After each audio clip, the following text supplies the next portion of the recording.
Good morning all of you. આજે આપણે જોઈએ શ્વાસોશ્વાસની ક્રિયાવિધિ. શ્વાસોશ્વાસની ક્રિયાવિધિમાં અહીંયા બે શબ્દ છે. એક શબ્દ છે શ્વાસ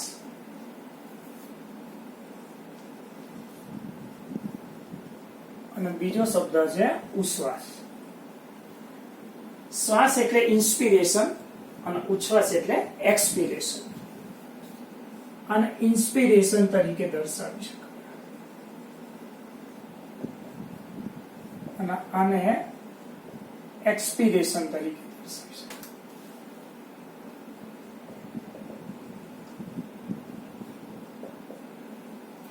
તો સૌથી પહેલા શ્વાસ એટલે શું? કે વાતાવરણમાંથી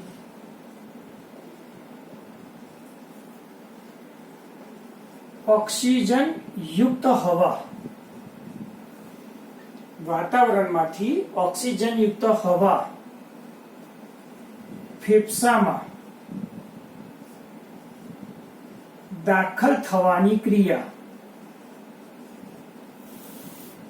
જેને કહેવાય શ્વાસ. ઉચ્છ્વાસ કોને કહેવાય? ફેફસામાંથી એટલે કે વાયુકોષની હવા, ફેફસામાંથી CO2 યુક્ત હવા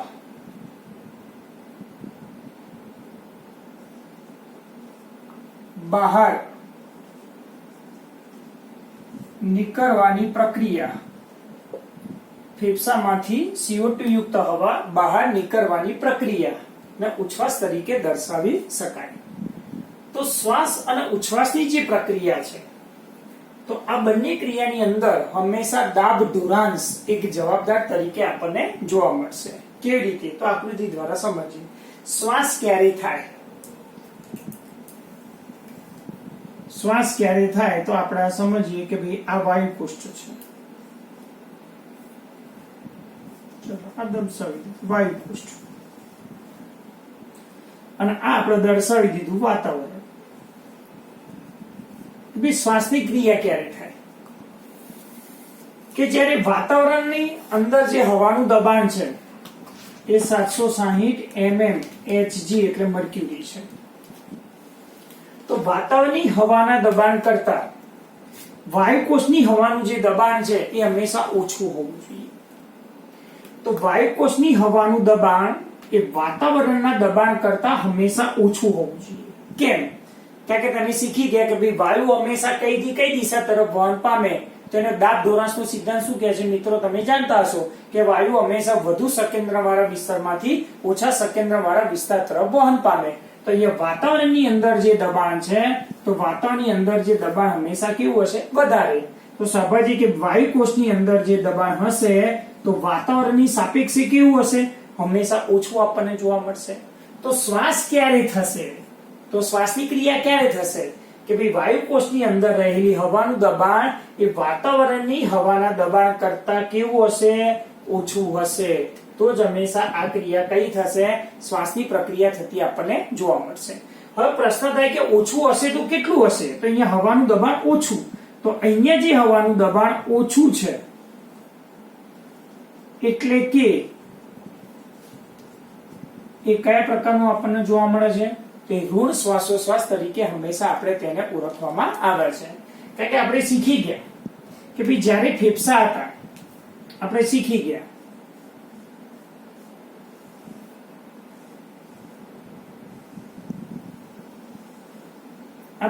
કે ભાઈ બે ફેફસા વચ્ચે શું ભરેલું હતું? તો બે ફેફસાની વચ્ચે જે ભરેલું હતું, બે ફેફસાની વચ્ચે ભરેલું હતું ફુફ્ફુસીય પ્રવાહી. તો આ ફુફ્ફુસીય પ્રવાહી એ લગભગ કેટલા ml હતું? 150. તો એ ફુફ્ફુસીય પ્રવાહી એ શું કરશે? તો એ ફુફ્ફુસીય પ્રવાહીના કારણે એ કેટલું દબાણ ઉત્પન્ન થશે? તો -4 mm મર્ક્યુરી. બહુ અગત્યનો નીટ માટેનો મુદ્દો યાદ રાખજો. બુકમાં આપણને આપેલું નથી કે બે ફેફસાની ફરતે જે આવેલું આવરણ છે એ ફુફ્ફુસ આવરણની વચ્ચે રહેલું પ્રવાહી છે અને ફુફ્ફુસીય પ્રવાહી કહેવાય. લગભગ 150 ml હોય અને એના કારણે જે દબાણ ઉત્પન્ન થાય, ઋણ શ્વાસોશ્વાસનું દબાણ એ કેટલું છે? -4 mm આપણને જોવા મળશે. તો અહીંયા મિત્રો આટલું તમને ખ્યાલ આવી જવું જોઈએ કે શ્વાસ ક્યારે થાય કે જ્યારે વાયુકોષની અંદર હવાનું દબાણ એ વાતાવરણની દબાણ કરતા હંમેશા કેવું હોવું જોઈએ, ઓછું હોવું જોઈએ. તો ઉચ્છ્વાસની પ્રક્રિયા ક્યારે થાય?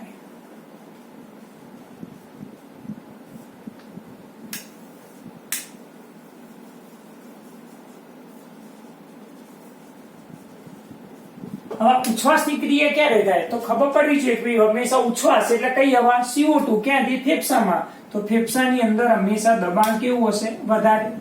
તો વાતાવરણની અંદર હવાનું દબાણ હંમેશા કેવું હશે? ઓછું.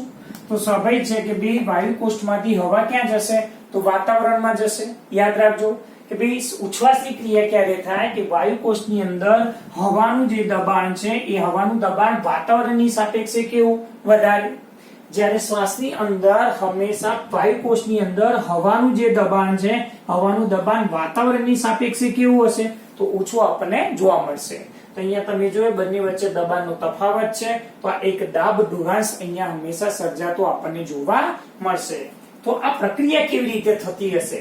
શ્વાસ અને ઉચ્છ્વાસની પ્રક્રિયા. તો હવે આપણે એને સમજીએ.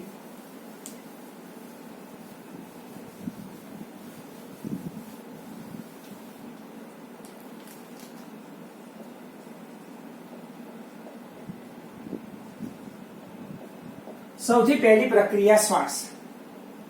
તો આપણે શીખી ગયા કે શ્વાસની ક્રિયા ક્યારે થાય? તો આપણે જાણીએ ભાઈ વાતાવરણની અંદર હવાનું જે દબાણ છે એ ફેફસાની અંદર એટલે કે વાયુકોષની અંદર હવાનું જે દબાણ છે એના કરતા વાતાવરણનું દબાણ કેવું હશે? વધારે. તો વાતાવરણમાં રહેલી જે હવા છે એ વધુ દબાણવાળા વિસ્તારમાંથી ઓછા દબાણવાળા વિસ્તાર તરફ જશે. તો માટે આપણે આ પ્રક્રિયાને શું છે? શ્વાસ તરીકે તેને હંમેશા ઓળખવામાં આવે છે. તો કેવી રીતે આ ક્રિયા થાય છે?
ઉરોદર પટલ. તો આકૃતિમાં મિત્રો બરોબર સમજો તમે કે ભાઈ શ્વાસની પ્રક્રિયા કેવી રીતે થાય છે. તો આપણને ખબર છે કે ભાઈ આ વાતાવરણ છે તો વાતાવરણની હવાનું દબાણ. તો વાતાવરણમાં હવાનું દબાણ હંમેશા કેવું હશે? વધારે. અને ફેફસાની અંદર જે હવાનું દબાણ છે એ હંમેશા કેવું હશે? ઓછું. તો કેવી રીતે આ શ્વાસની ક્રિયા થતી હશે? તો આ શ્વાસની જે પ્રક્રિયા છે એના માટે જે સહાયક અંગો તરીકે કાર્ય કરે છે એમાં એક ભાગ છે ઉરોદર પટલ. એક ભાગ ઉરોદર પટલ. ઉરોદર પટલ પછી બીજો જે ભાગ છે ઉરોદર પટલ પછી અહીંયા બીજો જે ભાગ છે એ ભાગને આપણે કહીશું પાંસળીયું. આપણે દર્શાવી પાંસળીયું.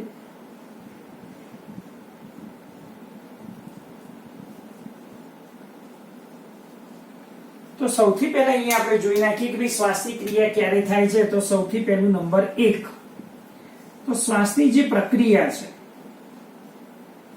તો આ શ્વાસની પ્રક્રિયામાં નંબર 1 ઉરોદર પટલના સ્નાયુ સંકોચન પામે છે.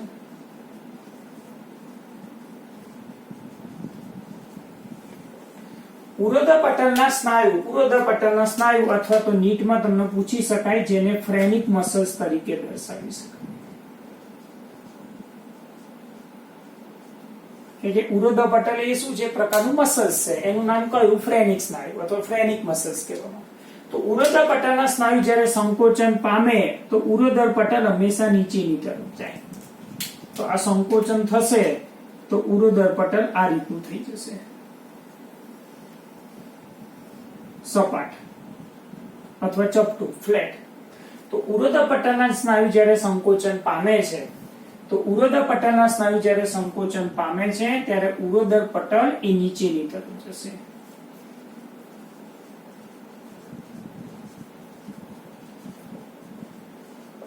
ઉરોદર પટલ જ્યારે નીચેની તરફ જાય છે ત્યારે એ ઉરસીય જે ગુહા છે, તો આ જે વિસ્તાર છે આ ઉરસીય ગુહા છે. તો આ જે ઉરસીય ગુહા છે એ ઉરસીય ગુહા એ અગ્ર અને પશ્વ અક્ષે, અગ્ર અને પશ્વ અક્ષે એના કદમાં વધારો થશે.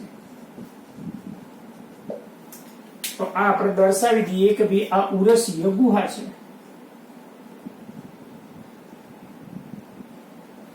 તો આ કદમાં વધારો થશે. ઉરોદર પટલના સ્નાયુ હંમેશા સામાન્ય સ્થિતિમાં છે, ઘુમ્મટ આકારના હોય સામાન્ય સ્થિતિમાં, પણ જ્યારે શ્વાસની ક્રિયા થાય ત્યારે ઉરોદર પટલના સ્નાયુ સંકોચન પામે. એટલે ઉરોદર પટલના સ્નાયુ સંકોચન પામે એટલે નીચેની તરફ જાય. ઉરોદર પટલના સ્નાયુ નીચેની તરફ જાય તો એના કારણે આ જે ઉરસીય ગુહા છે એનો વિસ્તાર આટલો હતો તો હવે વધીને આટલો થઈ ગયો. તો ઉરસીય ગુહાનું જે કદ છે એ કદમાં અગ્ર અને પશ્વ અક્ષે હંમેશા કદમાં વધારો થાય. નંબર 2, હવે બે પાસોની વચ્ચે રહેલા સ્નાયુ જેને કહેવાય બાહ્ય આંતરપાંસરી સ્નાયુ. બાહ્ય આંતરપાંસરી સ્નાયુ. બે પાસોની વચ્ચે રહેલા સ્નાયુ. સ્નાયુ બે પ્રકારના હોય. અંગ્રેજી નામ છે ઇન્ટરકોસ્ટલ મસલ. બહારની બાજુ હોય તો બાહ્ય આંતરપાંસરી સ્નાયુ, અંદરની બાજુ હોય તો અંતઃપાંસરી સ્નાયુ. આ બાહ્ય આંતરપાંસરી સ્નાયુ. આ બાહ્ય આંતરપાંસરી જે સ્નાયુ છે આ સ્નાયુ સંકોચન પામે છે. આ સ્નાયુ સંકોચન પામે છે. આ સ્નાયુ જ્યારે સંકોચન પામે છે ત્યારે હંમેશા આ જે પાંસરી છે આ સ્નાયુ સંકોચન પામે છે એટલે પાંસરી અને જે ઉરોસ્થિ છે આ સ્નાયુ સંકોચન પામે છે ત્યારે પાંસરી અને ઉરોસ્થિ એ ઉપરની તરફ આ રીતે ઉરોસ્થિ હાડકાનું નામ છે. તો પાંસરી અને ઉરોસ્થિ એ ઉપરની તરફ ખસે છે, ઉપરની અને બહારની તરફ ખસે છે. ફરીથી સમજી લેજો, જ્યારે શ્વાસની ક્રિયા થાય ત્યારે ઉરોદર પટલના સ્નાયુ શું પામશે? સંકોચન. તો ઉરોદર પટલના સ્નાયુ સંકોચન પામશે. શરૂઆતમાં કઈ સ્થિતિ જાય? સામાન્ય. સામાન્ય સ્થિતિમાં કેવા આકારના છે? ઘુમ્મટ આકારના. સંકોચન પામે એટલે કેવા બની જાય? સપાટ. પ્રશ્ન પૂછાત યાદ રાખજો, શ્વાસની પ્રક્રિયામાં ઉરોદર પટલ કેવું હોય? સપાટ અથવા ચપટું હોય. તો ઉરોદર પટલ કઈ તરફ જશે? નીચેની તરફ. તો ઉરસીય ગુહાનો વિસ્તાર શું થાય? વધે. તો વધે એટલે કયા અક્ષે? અગ્ર અને પશ્વ અક્ષે કદમાં શું થશે? વધારો. તો બાહ્ય આંતરપાંસરી સ્નાયુ, તો બે પાસોની વચ્ચે રહેલું જે સ્નાયુ છે બાહ્ય આંતરપાંસરી સ્નાયુ પણ શું પામે છે? સંકોચન. આ સંકોચન પામે છે એટલે જે પાંસળીઓ છે અને ઉરોસ્થિ છે એ પાંસળીઓ અને ઉરોસ્થિ એ કઈ તરફ જશે? તો પાંસળીઓ અને ઉરોસ્થિ એ ઉપર અને બહારની તરફ. જ્યારે શ્વાસની ક્રિયા આપણે લઈશું ત્યારે શ્વાસની ક્રિયા લઈશું તો આ જે ભાગ છે હંમેશા ખાસ કરીને પાંસળીઓનો ભાગ છે તો આ હંમેશા ક્યાં આવશે? તો ઉપર અને બહારની તરફ હંમેશા જતો આપણને જોવા મળશે. તો પાંસળી અને ઉરોસ્થિ ઉપર અને બહારની તરફ હંમેશા ખસે છે. તો ઉપર અને બહારની તરફ ખસે છે તેના કારણે કહી શકાય કે ઉરસીય ગુહાનું જે કદ છે એ ઉરસીય ગુહાના કદમાં પૃષ્ઠ અને વક્ષ અક્ષે પણ વધારો થાય છે. પૃષ્ઠ અને વક્ષ અક્ષે કદમાં વધારો થાય છે. તો આપણે જ્યારે શ્વાસની ક્રિયા લઈએ છીએ ત્યારે હંમેશા શ્વાસની ક્રિયા લઈએ છીએ તો છાતીનો જે આ ભાગ છે ફૂલે છે એટલે હંમેશા આ જે પાંસળીઓનું જે પિંજરું છે એ ઉપર અને બહારની તરફ આવશે. તો ઉપર અને બહારની તરફ આવશે તો આ જે બાજુ છે આને કહેવાય હંમેશા પૃષ્ઠ અને વક્ષ એટલે કે ડોર્સો વેન્ટ્રલ સાઇડ. આ જે ભાગ છે એ કયો છે? આ ફૂલે છે એટલે ડોર્સો વેન્ટ્રલ સાઇડ તરીકે તેને દર્શાવી શકાય. તો જ્યારે તમે વિચારો કે ભાઈ ઉરસીય ગુહાનું કદ વધે તો તમે અહીંયા કીધું કે ઉરસીય ગુહાના કદમાં વધારો થયો તો જ્યારે હંમેશા નિયમ છે કદમાં હંમેશા વધારો થાય તો ફેફસાની અંદર રહેલા દબાણમાં શું થશે? ઘટાડો. તો એને કહેવાય ફુફુસીય દબાણ. અહીંયા લખી નાખીએ કે ભાઈ જ્યારે ફેફસાના કદમાં જ્યારે વધારો થશે તો ફુફુસીય દબાણમાં શું થશે? ઘટાડો. તો અહીંયા આપણે લખેલું છે કે ભાઈ વાતાવરણના હવાના દબાણની સાપેક્ષે ફેફસાની અંદર દબાણમાં શું થયું છે? ઘટાડો થયો છે. એટલે તો કીધું ભાઈ વાતાવરણની જે હવા છે એ વાતાવરણની હવા ક્યાં દાખલ થશે? એ ફેફસામાં શું થશે? દાખલ. અને માટે જ એ ક્રિયાને આપણે શું છે? શ્વાસ તરીકે હંમેશા તેને ઓળખવામાં આવે છે. તો ફરીથી એક વખત મુદ્દો સમજી લો મિત્રો. સૌથી પહેલો મુદ્દો શ્વાસ એટલે શું? તો કોન્સેપ્ટ યાદ રાખો કે વાયુ હંમેશા વધુથી ઓછા તરફ જાય તો ફેફસાની અંદર હંમેશા હવાનું દબાણ ઓછું હશે. બહાર વાતાવરણની અંદર હવાનું દબાણ હંમેશા વધારે હશે તો વાતાવરણમાં રહેલી હવા જે છે એ હંમેશા ફેફસાની અંદર હંમેશા દાખલ થશે. તો માટે આ ક્રિયાને શું કહેવાય? શ્વાસ. તો આ પ્રક્રિયા થવા માટે મહત્વનો ભાગ કોને ભજવે? ઉરોધ્ર પટલના સ્નાયુ શું પામે? સંકોચન. ઉરોધ્ર પટલના સ્નાયુ સંકોચન પામે તો ઉરોધ્ર પટલ ક્યાં જાય? નીચે. ઉરોધ્ર પટલ નીચે જાય તો ખાસ કરીને તમે જોશો તો ઉરોધ્ર પટલ નીચે ગયું તો આ ઉરસીય જે ગુહા છે એના કદ અથવા વિસ્તારમાં શું થઈ ગયો? વધારો. એટલે કે અગ્ર પશ્વ અક્ષે કદમાં વધારો થયો. નંબર 2 બાહ્ય આંતરપાર્શ્વી સ્નાયુ પણ શું પામે? સંકોચન. યાદ રાખજો શ્વાસમાં બંને સ્નાયુઓ સંકોચન જ પામે છે. સંકોચન થયું એટલે જે પાસળીઓ છે ઉરોસ્થિ છે એ ઉપર અને બહારની તરફ એટલે કે પૃષ્ઠ અને વક્ષ અક્ષે હંમેશા એના કદમાં શું થાય છે? વધારો. જ્યારે આ કદમાં વધારો થાય છે ત્યારે ખાસ કરીને ફેફસાની અંદર રહેલું જે દબાણ છે એ શું થાય છે? ઘટે છે. તો સ્વાભાવિક છે કે વાતાવરણની હવાની જે દબાણ છે એ ફેફસાની અંદર રહેલું હવાનું દબાણ ઓછું છે તો બહારથી વધુ દબાણ વાળી જે હવા છે એ હંમેશા ફેફસામાં શું થશે? દાખલ થશે.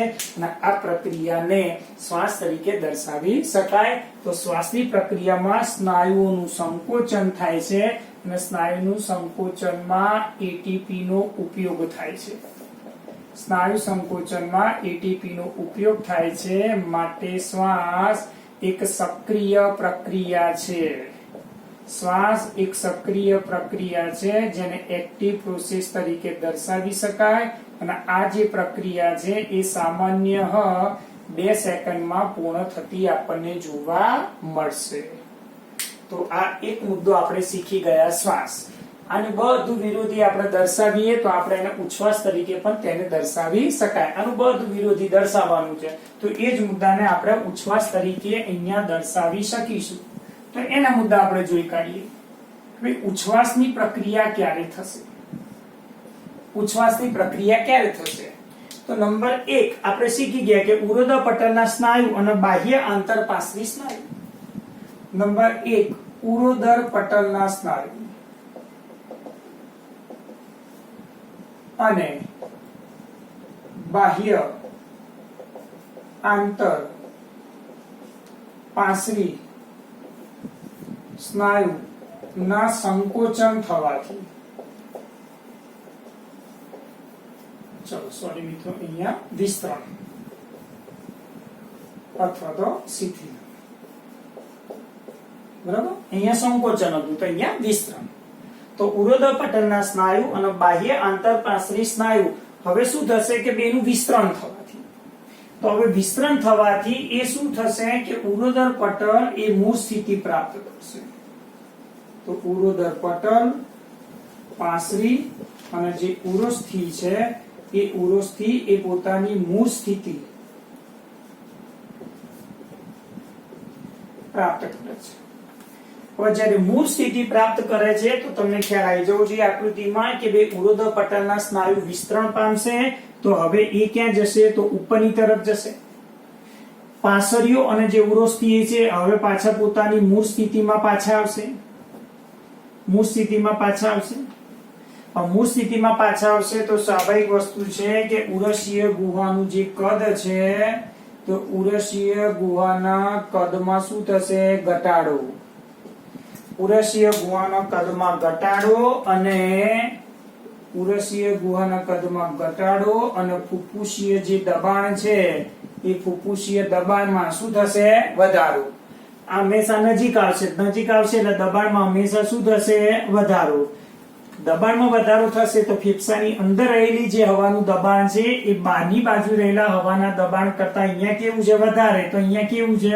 ઓછું. તો CO2 યુક્ત જે હવા છે એ હંમેશા ફેફસામાંથી બહાર નિકાલ પામવાની જે પ્રક્રિયા છે એને હંમેશા આપણે શું કહીએ છીએ? ઉચ્છ્વાસ. ઉચ્છ્વાસની પ્રક્રિયામાં તમે જુઓ કે બંને પ્રકારના સ્નાયુ હંમેશા વિસ્તરણ પામે છે, એટલા માટે કોઈ પણ પ્રકારની એટીપી વપરાતી નથી. બરોબર, અહીંયા એટીપી નો ઉપયોગ થતો નથી. એટીપી નો ઉપયોગ થતો નથી, માટે કહી શકાય કે ઉચ્છ્વાસ એ નિષ્ક્રિય પ્રક્રિયા છે, અને નિષ્ક્રિય પ્રક્રિયા છે અને સામાન્ય એ 3 સેકન્ડમાં પૂર્ણ થાય છે. તો શ્વાસ પછી આપણે જે પ્રક્રિયા જોઈ ઉચ્છ્વાસ એ કેટલા 3 સેકન્ડમાં પૂર્ણ થતી આપણને જોવા મળશે. તો શ્વાસ અને ઉચ્છ્વાસની જે બંને પ્રક્રિયાઓ છે, તો શ્વાસ અને ઉચ્છ્વાસની બંને પ્રક્રિયાઓ એકાંતરે થાય છે, માટે આપણે એને શું કહીએ છીએ? શ્વાસોશ્વાસ તરીકે હંમેશા તેને દર્શાવવામાં આવે છે. તો સામાન્ય સ્થિતિ છે. તો માની લો કે કેટલીક વખત વધુ ઝડપી પ્રક્રિયા કરવી હોય તો ઉદરમાં રહેલા જે સ્નાયુ છે, તો આપણા ઉદરમાં રહેલા જે સ્નાયુ છે એ શ્વાસ અને ઉચ્છ્વાસની જે પ્રક્રિયા છે એ પ્રક્રિયામાં વધારો થવા માટે મદદરૂપ તરીકે કાર્ય કરતા આપણને જોવા મળશે. એટલે કે શ્વાસની પ્રક્રિયા સામાન્ય સ્થિતિમાં પણ હોઈ શકે અને ઝડપી સ્થિતિમાં પણ થઈ શકે છે. બરાબર, તો ઝડપી સ્થિતિમાં તમે જ્યારે ઝડપથી શ્વાસ ઉચ્છ્વાસની પ્રક્રિયા કરો છો, તેમાં ઉદરના જે સ્નાયુ છે એ ઉદરના સ્નાયુ હંમેશા એ મદદરૂપ તરીકે કાર્ય કરતા આપણને જોવા મળશે.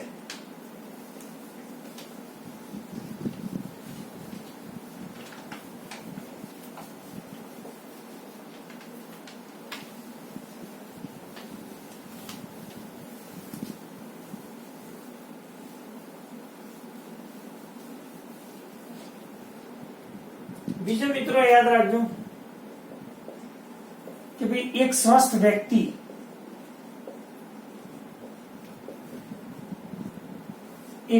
વ્યક્તિ પ્રતિ મિનિટ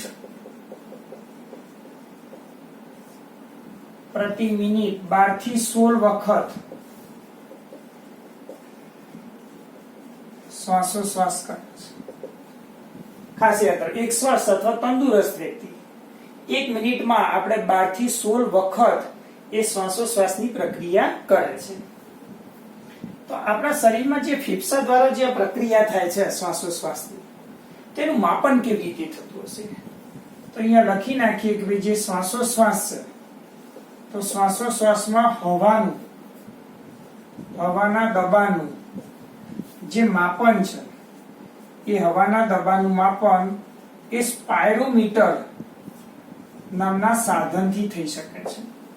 તો શ્વાસોશ્વાસમાં હવાનું જે દબાણ છે એનું જે માપન છે એ સ્પાયરોમીટર સાધન મદદથી થઈ શકે. કે તમારા ફેફસા કેટલા પ્રકારનું કાર્ય કરે છે તેનું માપન કરવું હોય તો સ્પાયરોમીટર પ્રકારના સાધનો હંમેશા ઉપયોગ કરવો પડે, જેના દ્વારા તમારા ફેફસા જે કાર્ય કરે છે તો ફેફસાના કાર્યનું મૂલ્યાંકન જે ડોક્ટરો હંમેશા આ સાધનની મદદથી કરતા હોય છે. એ શ્વાસોશ્વાસનું મૂલ્યાંકન થતું આપણને જોવા મળશે. તો આ એક મુદ્દો અહીંયા આપણે શ્વાસ અને બીજો મુદ્દો અહીંયા આપણે ઉચ્છ્વાસ. બહુ સરળતાથી ધ્યાન રાખજો, બંનેનો કોન્સેપ્ટ બહુ સરળ છે. શ્વાસની જે પ્રક્રિયા છે એ શ્વાસની પ્રક્રિયા ક્યારે થાય છે? તો વાતાવરણમાંથી હવા ફેફસામાં દાખલ થાય તો એને શ્વાસ, અને ફેફસામાંથી હવા વાતાવરણમાં નિકાલ પામે તો એને શું કહેવાય? શ્વાસોશ્વાસ તરીકે હંમેશા તેને ઓળખવામાં આવે છે.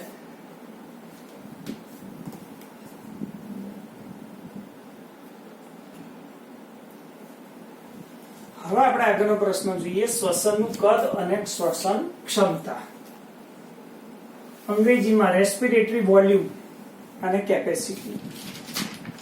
તમને પરીક્ષામાં પૂછ્યું કે રેસ્પિરેટરી જે વોલ્યુમ છે એ કેટલા છે, તો અહીંયા આપણે શીખવાના 4, અને રેસ્પિરેટરી કેપેસિટી આપણે કેટલી શીખવાની છે? તો રેસ્પિરેટરી કેપેસિટી શીખવાની છે કેટલી? 5.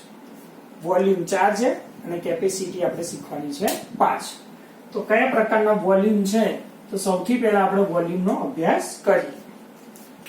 શ્વસનનું કદ અને ક્ષમતા. તો પહેલું જે વોલ્યુમ છે એનું નામ છે ટીવી. એનું પૂર્ણ નામ છે ટાઇડલ વોલ્યુમ.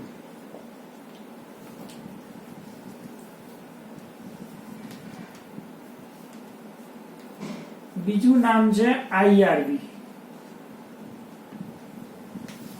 એનું નામ છે ઇન્સ્પાયરેટરી રિઝર્વ વોલ્યુમ.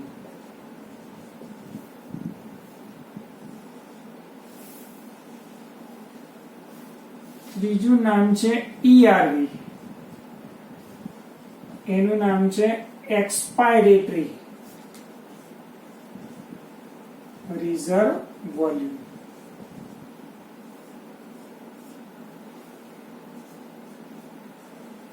ચોથું નામ છે RV,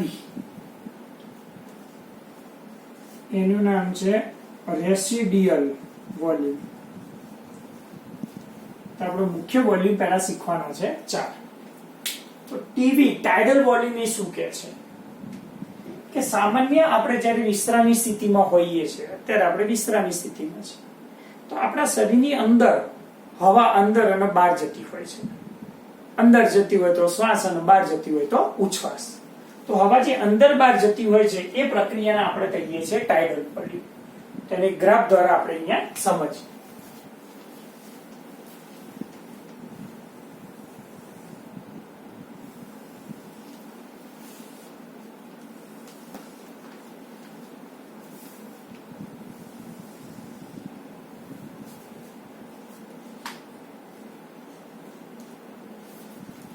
આ ટીવી આ ટાઇડલ વોલ્યુમ. તો આ ટાઇડલ વોલ્યુમમાં આપણે દર્શાવી દઈએ કે ભાઈ જે ગ્રાફ છે આ આપણે શ્વાસની ક્રિયા કરી, આ હવા દાખલ કરી, આ બહાર નીકાળી, આ હવા દાખલ કરી, આ બહાર નીકાળી. આ રીતે જે સામાન્ય સ્થિતિ થાય છે કે ભાઈ અત્યારે આપણે સામાન્ય સ્થિતિમાં જે શ્વાસ અને ઉચ્છ્વાસની ક્રિયા કરીએ છીએ તો કેટલી હવા અંદર જતી હશે, કેટલી હવા બહાર આવતી હશે. તો અહીંયા એનું મૂલ્ય છે 500 ml.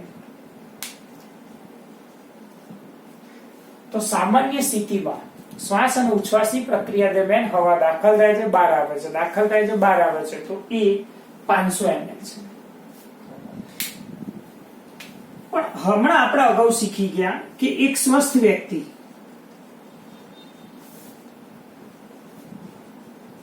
પ્રતિ મિનિટ એ 12 અથવા 16 વખત એ શ્વાસોશ્વાસ કરે છે. તો કેટલી હવા અંદર બહાર જતી હશે? તો યાદ રાખજો આ એક શ્વાસોશ્વાસ માટે છે. જો 12 વખત શ્વાસોશ્વાસ થાય તો 12 ગુણ્યા 500, તો 12 પંચા 60 એટલે 6000 ml. જો 16 વખત શ્વાસોશ્વાસ થાય તો 16 ગુણ્યા 500, 16 પંચા 80 એટલે 8000 ml. તો એક સ્વસ્થ વ્યક્તિ પ્રતિ મિનિટ 12 થી 16 વખત જો શ્વાસોશ્વાસ કરે તો એ 6000 કે 8000 ml એ હંમેશા ફેફસાની અંદર અને બહાર એનો નિકાલ કરી શકવાની ક્ષમતા ધરાવે છે. એ શ્વાસોશ્વાસ કેટલા પ્રમાણમાં કરે છે એના પર આધારિત છે. તો 6000 થી 8000 ml. તો આ ટાઇડલ વોલ્યુમ. સૌથી પહેલું સામાન્ય સ્થિતિ, હવા અંદર જાય બહાર આવે, અંદર જઈને બહાર આવે, અંદર જઈને બહાર આવે. કેટલા ml? 500 ml. જો 12 વખત તમે શ્વાસોશ્વાસ પ્રતિ મિનિટ લઈ શકશો તો 12 પંચા 60 એટલે 6000. જો 16 વખત તમે શ્વાસોશ્વાસ કરી શકશો તો સ્વાભાવિક છે કે 16 પંચા 80 એટલે 8000 ml. તો અહીંયા આપણે દર્શાવી છે કે શું 500 ml હવા ફેફસામાં જતી હશે? ના. તો બરોબર અહીંયા યાદ રાખજો. નીટ માટે અગત્યનો મુદ્દો છે આ મુદ્દો. એક અગત્યનો નીટ માટે છે કે ભાઈ જ્યારે શ્વાસની ક્રિયા થાય છે, શ્વાસની ક્રિયા થાય છે ત્યારે હંમેશા વાયુકોષની અંદર 350 ml હવા દાખલ થાય છે. તો સામાન્ય સ્થિતિની અંદર હવા કેટલી દાખલ થવી જોઈએ? 500 ml. એમાં વાયુકોષની અંદર કેટલી પહોંચે છે? 350. તો બાકીની કેટલી? તો બાકીની રહી 150 ml હવા. તો 150 ml જે હવા છે એ જે શ્વસન માર્ગ છે,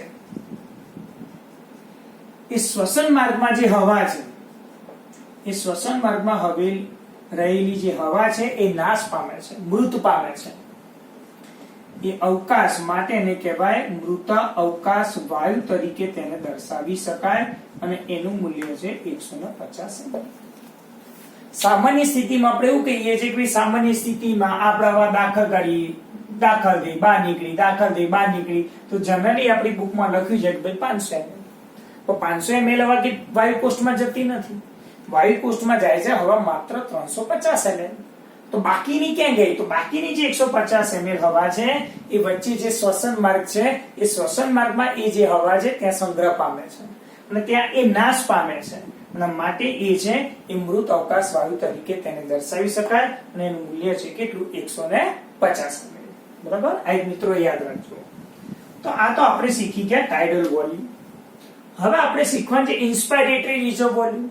આ તો સામાન્ય સ્થિતિ છે, પણ માનો કે મારે આ સામાન્ય સ્થિતિ સિવાય મારે વધારાની હવા જોઈએ છે. તો તમે જોરથી ઊંડો શ્વાસ લો છો, તો જોરથી ઊંડો શ્વાસ લો છો, જોરથી ઊંડો શ્વાસ લો છો તો તમે અહીંયા જે હવા છે આટલી હવા વધારાની તમે ફેફસાની અંદર દાખલ કરો છો. ઊંડો શ્વાસ ઇન્સ્પાયરેટરી રિઝર્વ શબ્દ છે વોલ્યુમ. આના સિવાય વધારાની જે હવા છે એ આપણે અંદર સ્ટોર કરી શકીએ છીએ. તો ઇન્સ્પાયરેટરી રિઝર્વ વોલ્યુમ. તો ઇન્સ્પાયરેટરી રિઝર્વ વોલ્યુમ કેટલી હશે? તો એનું મૂલ્ય છે 2500 થી 3000 ml. આ મૂલ્ય તમારે યાદ રાખવું પડશે. તો IRV ની થિયરી તમને પૂછે તો ઇન્સ્પાયરેટરી રિઝર્વ વોલ્યુમ પૂર્ણ નામ તો તમને આવડી ગયું. આ ટીવી શબ્દ તમને આવડી ગયું ભાઈ. આ સામાન્ય સ્થિતિમાં, આ સામાન્ય સ્થિતિ સિવાય આ વધારાની જે હવા છે એ આપણે જ્યારે ઊંડો શ્વાસ લઈએ છીએ ત્યારે સ્વાભાવિક વસ્તુ છે કે આપણા શરીરની અંદર એ ફેફસામાં દાખલ થાય છે. તો માટે આપણે એને શું કહીશું? IRV તરીકે તેને હંમેશા દર્શાવવામાં આવે છે. ચલો ત્યાર પછી આ ERV expiratory reserve volume. Expiratory reserve volume તો અહીંયા આપણે દર્શાવીએ કે ભાઈ ચલો અમુક સ્થિતિ પાછા ગયા. હવે આપણે એક્સપાયરેટરી એટલે બહાર કાઢવાની. આ ઊંડો શ્વાસ એટલે શ્વાસની ક્રિયા બહાર કાઢો એટલે ERV એટલે ઉચ્છ્વાસની ઘટના. તો આમાંથી કેટલીક હવા આપણે, ચલો આટલી હવા તો આપણે છોડી દીધી. નીચે આવી એટલે હંમેશા ઉચ્છ્વાસ સમજવાનું, ઉપર જઈએ એટલે શ્વાસ સમજવાનું. આ આવી એટલે હવા છોડી અને આ હવા દાખલ કરી. તો આટલી હવા તો આપણે છોડી દઈએ છે સામાન્ય. પછી વધારાની જે હવા છે તો વધારાની હવા પણ આપણે શું કરીએ છીએ? એ નિકાલ કરીએ છીએ. તો વધારાની હવા જે આપણે નિકાલ કરીએ છીએ તો એને શું કહેવાય? એને ERV તરીકે હંમેશા તેને દર્શાવી શકાય અને એનું જે મૂલ્ય છે એનું મૂલ્ય છે 1000 થી 1100 ml. તો આને કહેવાય એક્સપાયરેટરી રિઝર્વ વોલ્યુમ. આ રિઝર્વ કેટલી રાખી શકીએ આપણે, બહાર કેટલી નીકાળીએ? તો આપણે સામાન્ય સ્થિતિ જ કીધું ભાઈ 500 ml દાખલ થઈને 500 ml બહાર નીકળી. પણ ખરેખર તો જોવા જઈએ તો 350 ml જ દાખલ થાય છે. બુક પ્રમાણે જઈશું તો 500 ml દાખલ થઈને 500 ml આપણે બહાર નીકાળીએ છીએ. સામાન્ય સ્થિતિમાં આપણે શબ્દ વાપરીએ છીએ. એ સિવાય વધારાની પણ હવા આપણે બહાર નીકાળી શકીએ છીએ. આ માન લો કે ભાઈ ફેફસા દર્શાવ્યા, તમે જોરથી ઊંડો શ્વાસ લીધો, જોરથી ઊંડો શ્વાસ લો તો તમે શું દાખલ કર્યું? IRV. ચલો કઈ ક્રિયા કરી? ઊંડો શ્વાસ. ઊંડો શ્વાસ પછી તમને ખબર છે કે ભાઈ શ્વાસ પછી કઈ ક્રિયા આવશે? ઉચ્છ્વાસ. તો તમે જ્યારે ઉચ્છ્વાસી પ્રક્રિયા કરશો તો કેટલીક હવા બહાર નીકળી જશે. તો એને શું કહેશો તમે? ERV. આવી ગયું. હવે ઉચ્છ્વાસ દ્વારા હવા બહાર નીકળશે તો બાકી વધેલી જે હવા હશે, તો બાકી વધેલી હવા, તો ફેફસામાં બાકી વધેલી જે હવા હશે તો આ હવા ફેફસાની અંદર વધેલી જે હવા હશે એને આપણે કહીએ રેસિડ્યુઅલ વોલ્યુમ. માટેનો શબ્દ કયો વાપર્યો છે? Residual volume. ક્યારે? તો અહીંયા આપણે લખીએ છીએ કે ઊંડો શ્વાસ એટલે દબાણપૂર્વક. તો જ્યારે દબાણપૂર્વક ઉચ્છ્વાસ કરીએ છીએ તો દબાણપૂર્વક ઉચ્છ્વાસ બાદ, દબાણપૂર્વકના ઉચ્છ્વાસ બાદ ફેફસામાં વધેલ હવાનું કદ, ફેફસામાં વધેલ હવાનું કદ એને શું કહેવાય? RV તરીકે દર્શાવી શકાય અને એનું મૂલ્ય છે 1100 થી 1200 ml. અને એનું મૂલ્ય કેટલું છે? 1100 થી 1200 ml તરીકે હંમેશા તેને દર્શાવી શકાય. તો 4 વોલ્યુમ છે. સૌથી અગત્યનો મુદ્દો છે. નીટમાં લગભગ એકાદ પ્રશ્ન આવી શકે એવી સંભાવના છે. તો 4 વોલ્યુમ બરોબર યાદ રાખજો. સૌથી પહેલું ટીવી એટલે ટાઇડલ વોલ્યુમ. સામાન્ય સ્થિતિમાં હવા દાખલ થાય બહાર જાય, દાખલ થાય બહાર જાય. ગ્રાફમાં તમે જોઈ શકશો કે હવા દાખલ થઈ બહાર નીકળી, હવા દાખલ થઈ બહાર નીકળી. તો કેટલી હવા? 500 ml. આપણે શીખી ગયા એક સ્વસ્થ વ્યક્તિ 12 થી 16 વખત શ્વાસોશ્વાસ કરે તો પ્રતિ મિનિટ આપણે જોઈએ તો 6000 થી 8000 ml શ્વાસ અને ઉચ્છ્વાસની પ્રક્રિયા દરમિયાન હંમેશા આપણને દાખલ અને બહાર થતી આપણને જોવા મળશે. IRV આપણે કોને કીધું કે ઇન્સ્પાયરેટરી રિઝર્વ વોલ્યુમ. શું કર્યું કે ભાઈ સામાન્ય સ્થિતિમાં તો આટલી હવા આપણે દાખલ કરીએ છીએ, પણ એ સિવાય વધારાની જે હવા છે આપણે કેટલી દાખલ કરી શકીએ છીએ? તો વધારાની હવા આપણે દાખલ કરી શકીએ છીએ 2500 થી 3000 mm. એક્સપાયરેટરી રિઝર્વ વોલ્યુમ કેટલું કીધું કે ભાઈ ચલો દાખલ કર્યા પછી આપણે મૂળ સ્થિતિમાં આવી ગયા એટલે સુધી તો આપણને ખબર છે કે ભાઈ આટલી હવા આપણે છોડી દીધી ટીવી ઉચ્છ્વાસ દ્વારા, પણ એ સિવાય દબાણપૂર્વક જો આપણે ઉચ્છ્વાસ કરીએ છીએ તો દબાણપૂર્વક ઉચ્છ્વાસ કરીએ છીએ તો કેટલીક હવા આપણે બહાર નિકાલ પામે છે, તો એને ERV તરીકે દર્શાવાય. અને દબાણપૂર્વક જ્યારે ઉચ્છ્વાસ કરી નાખીએ છીએ તો દબાણપૂર્વક ઉચ્છ્વાસ કરી દીધા પછી ફેફસામાં જે વધેલી હવા છે એ ફેફસામાં વધેલી જે હવા છે એને આપણે શું કહીશું? RV તરીકે દર્શાવીએ, એટલે આપણે એને શું કહીશું? રેસિડ્યુઅલ વોલ્યુમ તરીકે તેને દર્શાવવામાં આવે છે. તો આ 4 આપણે વોલ્યુમ વિશે જોયું. હવે પાંચમો મુદ્દો આપણે કેપેસિટી વિશે જોઈએ. તો પાંચમો મુદ્દો આપણે શીખવાનું છે કે ભાઈ ઇન્સ્પાયરેટરી કેપેસિટી. ઇન્સ્પાયરેટરી કેપેસિટી એટલે શું? તો એનું સૂત્ર છે મિત્રો, બહુ સરળ છે, યાદ રાખવું પડશે તમારે. TV plus IRV is equal to IC. તો આકૃતિમાં તમે જોઈ શકો છો કે ભાઈ આ TV છે ને IRV છે. તો આ TV છે ને IRV છે, તો આટલે સુધી તમે દર્શાવી શકો. તો આને તમે દર્શાવી શકો IC. તો TV અને IRV છે, તો આટલે સુધી તમે દર્શાવી શકો IC. તો IC નું વર્ણન કેવી રીતે લખવાનું તો સમજો બરોબર. તો આટલે સુધી તમે જુઓ કે ભાઈ આ TV છે ને IRV છે, તો આટલે સુધી તો હવા દાખલ જ થાય છે. હવા દાખલ ક્યારે થાય? તો ઉચ્છ્વાસની પ્રક્રિયા થયા પછી. તો પહેલો શબ્દ ઉચ્છ્વાસ લખવાનો કે ઉચ્છ્વાસ બાદ. IC શબ્દ I એટલે ઇન, દાખલ ક્યારે થાય? બહારની પ્રક્રિયા પૂરી થયા પછી, એટલે ઉચ્છ્વાસ બાદ ફેફસામાં દાખલ થયેલી હવાનું કદ. ઉચ્છ્વાસ બાદ ફેફસામાં દાખલ થયેલી હવાનું કદ, તેને શું કહેવાય? IC તરીકે તેને દર્શાવી શકાય. તેવી જ રીતે હું તમને બીજો મુદ્દો તમને સમજાવું. EC એટલે શું? તો સેમ અહીંયા TV છે, તો TV બદલે અહીંયા શબ્દ કયો આવશે? ERV. તો EC નું પૂર્ણ નામ શું છે? તો અહીંયા કહી શકાય કે ભાઈ એક્સપાયરેટરી કેપેસિટી. એનું પૂરું નામ છે એક્સપાયરેટરી કેપેસિટી. તો તમે અહીંયા આકૃતિમાં જુઓ કે ભાઈ TV પ્લસ ERV, તો TV પ્લસ ERV અહીંયા આપણે દર્શાવ્યું. તો ચલો આટલું આપણે દર્શાવી દઈએ. તો આટલે સુધીનો જે ભાગ છે, તો આટલે સુધીનો ભાગ શું કહેવાય? EC તરીકે દર્શાવાય. તો આ કોને કહેવાય કે ભાઈ આ તો TV પ્લસ ERV. તો ERV નો આ ભાગ શું છે? તો આ તો આપણે હવા દાખલ કરીએ કે બહાર નીકાળીએ છીએ? તો બહાર નીકાળીએ છીએ. તો બહાર નીકાળીએ શું કહેવાય? ઉચ્છ્વાસ. ઉચ્છ્વાસની ક્રિયા ક્યારે થાય? શ્વાસ પછી. તો થિયરી લખવાની, શ્વાસ બાદ ફેફસામાંથી નિકાલ પામતી હવાનું કદ. શ્વાસ બાદ ફેફસામાંથી આ નિકાલ પામતી હવાનું કદ, તો માટે એને શું કહેવાય? EC તરીકે તેને દર્શાવી શકાય. હવે તમને પૂછે ભાઈ કેટલી હવા? તો તમારે સરવાળો કરવો પડે TV પ્લસ ERV નું. TV કેટલા છે? 500. EC કેટલા છે? 1000 થી 1100. તો બંનેમાં 500 ઉમેરો. 1000 ના 500 તો 1500. આમાં 500 ઉમેરો તો અહીંયા થઈ જશે 1600. ચલો EC નું મૂલ્ય આવી ગયું. IC નું મૂલ્ય તમને પૂછે તો TV પ્લસ IRV. TV નું મૂલ્ય કેટલું હતું? 500. આમાં ઉમેરી દો 2500 માં તો 3000. ચલો 3000 માં પાછું 500 ઉમેરો તો 3500 mm. તો અહીંયા IC નું મૂલ્ય કેટલું થઈ ગયું? 3000 થી 3500 mm. ત્યાર પછીનો મુદ્દો આવ્યો FRC. FRC એટલે functional residual capacity. Functional residual capacity FRC એનું સૂત્ર શું છે? તેનું સૂત્ર લખીએ કે ભાઈ RV પ્લસ ERV. સૂત્રો યાદ રાખજો. આ RV છે ને આ ERV છે, તો આપણે અહીંયા દર્શાવી દઈએ. તો આ આપણે દર્શાવી દીધું. ચલો આ દર્શાવી દીધું તો મેં એને કહી દીધું કે ભાઈ FRC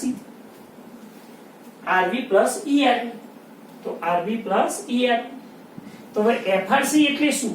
કે સામાન્ય શ્વાસોશ્વાસ બાદ ફેફસામાં વધેલ હવાનું કદ. અહીંયા સામાન્ય શ્વાસ બાદ ફેફસામાં વધેલ હવાનું કદ. તો આ બંને વચ્ચે તમને પ્રશ્ન થશે કે ભાઈ આરવી શું છે ને એફઆરસી શું છે? તો બરોબર યાદ રાખજો મિત્રો. આરવી શું છે કે દબાણપૂર્વક, શબ્દ યાદ રાખજો, દબાણપૂર્વકના ઉચ્છ્વાસ બાદ, દબાણપૂર્વકના ઉચ્છ્વાસ બાદ ફેફસામાં વધેલ હવાનો જથ્થો એટલે શું? આરવી. દબાણપૂર્વકના ઉચ્છ્વાસ બાદ. અને એફઆરસી આવે એટલે ત્યારે દબાણપૂર્વકનો એટલે કયો શબ્દ? સામાન્ય ઉચ્છ્વાસ બાદ ફેફસામાં વધેલ હવાનો જથ્થો એને શું કહેવાય? એફઆરસી. તો અહીંયા આરબી માં હવા કેમ વધે છે? કારણ કે ફેફસાની અંદર થોડી હવા અંદર સંગ્રહ રહેશે એટલે ફેફસા ક્યારેય કોલેપ્સ થઈ શકતા નથી, એટલે ફેફસા ક્યારે આપણે છોટી જતા નથી. એ કોના કારણે? તે આરબીના કારણે. યાદ રાખજો, બરાબર. બહુ અગત્યનો એક નીટ માટેનો પ્રશ્ન કહી શકાય કે આરબી, ફરીથી કહી દઉં કે દબાણપૂર્વકના ઉચ્છ્વાસ બાદ ફેફસામાં વધેલ હવાનો જથ્થો એટલે આરબી, અને સામાન્ય ઉચ્છ્વાસ બાદ ફેફસામાં વધેલ હવાનો જથ્થો એટલે એફઆરસી. તો એફઆરસી નું મૂલ્ય કેટલું? તો તમે અહીંયા બરોબર જોઈ શકો છો કે એનું સૂત્ર આપણે શું વાપર્યું? RV plus ERV. RV plus ERV 1000 વત્તા 1100, તો અહીંયા આપણે કરી નાખીએ 2100, અને અહીંયા 1100 વત્તા 1200, તો અહીંયા લખી નાખીએ 2300. ચલો મૂલ્ય પહેલા તમને ચાર્ટ મૂલ્ય જે છે વોલ્યુમ છે, આ વોલ્યુમ આવડશે તો તમને કેપેસિટી આવડી જશે. 4 5 5. ચલો ચાર. હવે અહીંથી આગળ જઈએ. VC vital capacity. Vital capacity એટલે શું? તો એનું સૂત્ર જુઓ, TV plus IRV plus ERV. સૂત્ર આવડશે તો વર્ણન આવડી જશે, તો તમે શોધી કાઢો TV plus IRV plus ERV. તો આટલે સુધી તમે કહી શકો કે ભાઈ આટલે સુધી જે આપણે અહીંયા દર્શાવ્યું તો આને કહેવાય VC એટલે વાઇટલ કેપેસિટી. તો તમે જુઓ ભાઈ આ 3 ભાગ થયા. ચલો જવાબ જુઓ, બરોબર. પહેલી સ્થિતિ કઈ? સામાન્ય. ચલો પછી શું આવ્યું? હવા દાખલ થઈ. ચલો પછી શું આવ્યું? હવા બહાર નીકળી. તો તમે વિચારો આ ક્રિયા શ્વાસ બાદ શું થશે? ઉચ્છ્વાસ. અથવા ઊંધું બોલો, ઉચ્છ્વાસ બાદ શું થશે? શ્વાસ. તો શ્વાસ બાદ ઉચ્છ્વાસ અને ઉચ્છ્વાસ બાદ શ્વાસ. તો બંને શબ્દ શ્વાસ અને ઉચ્છ્વાસ ભેગો કરો તો શું આવશે? શ્વાસોશ્વાસ. તો શ્વાસોશ્વાસમાં જે મહત્તમ હવાનું કદ છે, કુલ કદ, એને શું કહેવાય? VC તરીકે તેને દર્શાવી શકાય.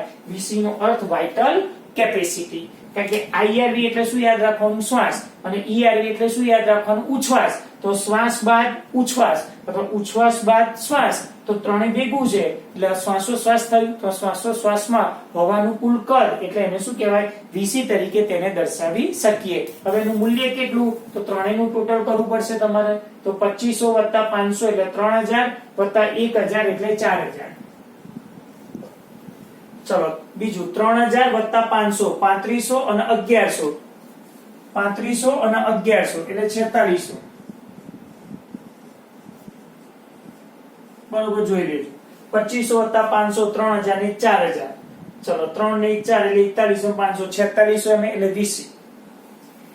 ત્યાર પછીનો આપણે છેલ્લો મુદ્દો જોઈ કાઢીએ, વોલ્યુમ નંબર 5. આ પાંચમું 1 2 3 4 5 TLC total lung capacity. Total lung capacity.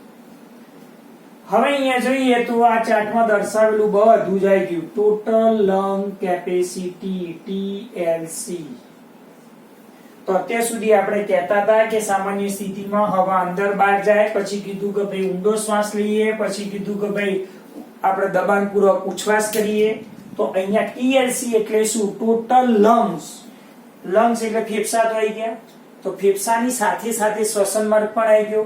તો ફેફસા અને શ્વસન માર્ગમાં રહેલી જે હવા છે એનું કુલ કદ, જેને ટોટલ લંગ કેપેસિટી તરીકે દર્શાવી શકાય. તો આનું સૂત્ર શું થશે મિત્રો? તો TV plus IRV plus ERV plus RV. આ એનું સૂત્ર થઈ ગયું. તો બીજી રીતે તમને નીટમાં પૂછે તો આ ત્રણને તો આપણે હમણાં શું કીધું? તો આપણે ત્રણને તો હમણાં જવાબ આપ્યું VC. તો તમે આ રીતે પણ પરીક્ષામાં પૂછી શકાય કે VC પ્લસ RV એટલે શું કહેવાય? TLC તરીકે તેને દર્શાવી શકાય. તો અહીંયા આ હતું એક શ્વસનનું કદ અને શ્વસન ક્ષમતા. જેમાં આપણે અહીંયા 4 એના વોલ્યુમ છે. પહેલું ટીવી છે, એનું મૂલ્ય હતું 500 ml. આઈઆરવી ઇન્સ્પાયરેટેડ રિઝર્વ વોલ્યુમ, એનું મૂલ્ય છે 2500 થી 3000 ml. એક્સપાયરેટેડ રિઝર્વ વોલ્યુમ, એનું મૂલ્ય છે 1000 થી 1100 ml. આરવી રેસિડ્યુઅલ વોલ્યુમ, એનું વોલ્યુમ છે 1100 થી 1200 ml. આ 4 વોલ્યુમ યાદ રાખશો તો 4 વોલ્યુમ પરથી તમે હંમેશા જે શ્વસનની જે ક્ષમતા છે તો શ્વસનની ક્ષમતા હંમેશા તમને આવડી જશે. તો તમારે ખાલી સૂત્રો જ યાદ રાખવાના છે. તો આ જે કેપેસિટી છે તો આઈસી, તો આઈસી તમને પૂછે તો અહીંયા તમારે આઈસી પૂછે તો તમારે સૂત્ર યાદ રાખવું પડશે કે ટીવી પ્લસ આઈઆરવી, ટીવી પ્લસ આઈઆરવી બરાબર આઈસી. બીજું ઈસી તમને પૂછે તો ઈસી એટલે શું? તો ટીવી પ્લસ ઈઆરવી બરાબર ઈસી. એફઆરસી તમને પૂછો તો આરવી પ્લસ ઈઆરવી બરાબર એફઆરસી. વીસી પૂછો તો ટીવી પ્લસ આઈઆરવી પ્લસ ઈઆરવી. અને ટીએલસી ટીવી પ્લસ આઈઆરવી ઈઆરવી પ્લસ આરવી. તો આ ત્રણેયનું મૂલ્ય તો આપણે શું કહેવાય? વીસી. તો વીસી પ્લસ આરવી એટલે આપણે એને શું કહેવાય? ટીએલસી તરીકે તેને દર્શાવી શકાય. તો બરોબર, આ ગ્રાફ તમને દર્શાવ્યો. તમને એમ થશે પછી શું થતું હશે? તો પાછી સામાન્ય સ્થિતિ થતી હશે. તો આનો આ જ ગ્રાફ આપણે તો હવાનું કુલ કદ છે એ આપણે સ્પાયરોમીટરની મદદથી આપણે માપી શકીએ છીએ. તો આ એક ગ્રાફ કહી શકાય. તો અહીંયા હું લખી નાખું કે બી ખાસ કરીને આ શ્વસનનું કદ, આ જે ગ્રાફ છે એ શ્વસનનું કદ અને એની જે ક્ષમતા છે તો શ્વસનનું કદ અને ક્ષમતા એ સ્પાયરોગ્રામ, બરાબર, ખાસ કરીને એની મદદથી આપણે અહીંયા એક આલેખ તરીકે તમને અહીંયા દર્શાવેલ છે. તો બરોબર, એ બરોબર પહેલા એના નામકરણ બરોબર તૈયાર કરજો મિત્રો. એનું વોલ્યુમ તમારે યાદ રાખવું પડશે. બરોબર, ગ્રાફ તમે બરોબર સમજી લેજો. એક બે વખત તમારે દોરવો જરૂરી છે. બરોબર, જેથી કે તમને એના સરળતાથી એમસીક્યુ તમને પૂછી શકાય. આના પરનું કોઈ એક્ઝામ્પલ પણ તમને પૂછી શકે. જોઈ લેજો બરોબર.